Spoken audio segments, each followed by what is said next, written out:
एक गुस्सैल विद्यार्थी की कहानी। दोस्तों, यह कहानी है एक विद्यार्थी की जिसकी एक गुरुकुल में नई नई भर्ती हुई थी। भर्ती होने के बाद विद्यार्थी ने देखा कि उस गुरुकुल का एक नियम है जिसे सभी लोग बहुत कड़ाई से अनुसरण करते हैं। इस नियम के मुताबिक सुबह सुबह उठते ही नहाने धोने के बाद सबको कम से कम आधा घंटा ध्यान यानी कि मेडिटेशन करना होता था। लेकिन इस विद्यार्थी की सबसे बड़ी समस्या यही थी कि वह किसी भी चीज़ में ध्यान नहीं लगा पाता था। हर छोटी मोटी ध्यान खींचने वाली चीज़ें उसे गुस्सा दिलाती थी। नियम का अनुसरण करने के लिए उसने सबके साथ ध्यान लगाना शुरू किया, लेकिन अपनी आदत के अनुसार वह 2 मिनट से ज़्यादा ध्यान नहीं लगा पाता और 2 मिनट में गुस्से से अपनी आंखें खोल देता।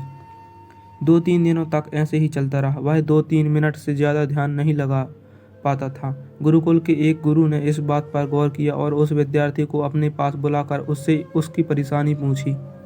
विद्यार्थी ने गुरुजी से कहा कि जब भी मैं ध्यान लगाता हूँ तो मुझे आसपास के लोगों के फुसफुसाने की आवाज़ें आती हैं, जिससे मैं ध्यान नहीं लगा पाता और मुझे उन पर गुस्सा आ जाता है। अगर आप सभी को चेतावनी दे दें कि ध्यान के वक्त कोई भी थोड़ी सी भी आवाज़ ना करे तो शायद मैं ध्यान अच्छे से लगा पाऊँगा। गुरुजी ने विद्यार्थी को समझाया कि तुम कहीं पर भी चले जाओ, तुम्हें हर जगह ऐसी आवाज़ें परेशान करती रहेंगी। तुम दुनिया को नहीं बदल सकते, अपने आप को बदलना होगा। तुम्हें अपने गुस्से को काबू करना होगा। फिर भी अगर तुम आजमा ना चाहो तो तुम कल से उस पास वाली नदी के किनारे जाकर ध्यान लगाया करो, जहाँ तुम्हें इंसानों की आवाज़ नहीं आएगी। नदी किनारे जाकर ध्यान लगाने का सुझाव विद्यार्थी को पसंद आया और उसने अगले दिन सुबह नदी किनारे जाकर ध्यान लगाना शुरू किया।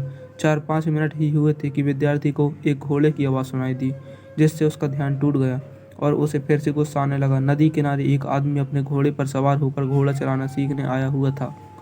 अगले 2-3 दिनों तक ऐसे ही चलता रहा और वहाँ पर भी वह ध्यान लगाने में सफल नहीं हुआ। फिर उसने सोचा, क्यों ना मैं नदी के बीचों बीच जाकर ध्यान लगाऊं, वहाँ पर तो उसे किसी की भी आवाज़ सुनाई नहीं देगी।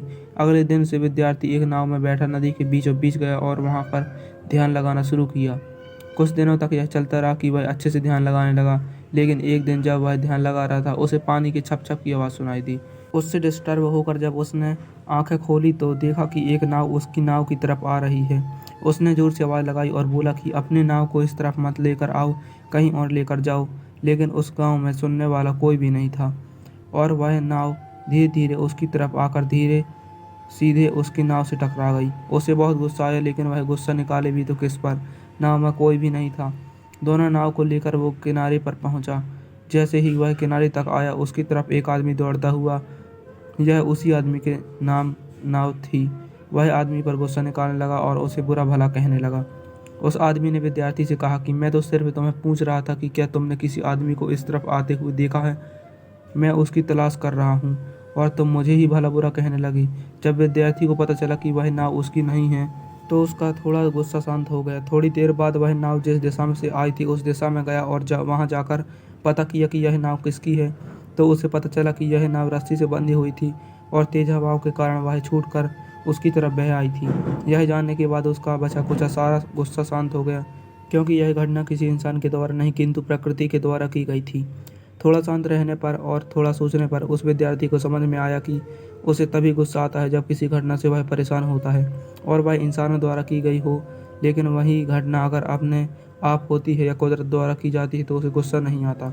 उसे अपने गुस्से पर काबू करने के लिए यह एक रामबाण मिल गया और उसे उस दिन के बाद जब भी गुस्सा आता तो उसने यह सोचना शुरू कर दिया कि यह सब कुदरत द्वारा हो रहा है, ना कि किसी इंसान द्वारा, और उसका गुस्सा शांत हो जाता है और वह अपना काम अच्छे से कर पाता है। दोस्तों, वीडियो अच्छी लगी हो तो वीडियो को लाइक और चैनल को सब्सक्राइब जरूर कर देना।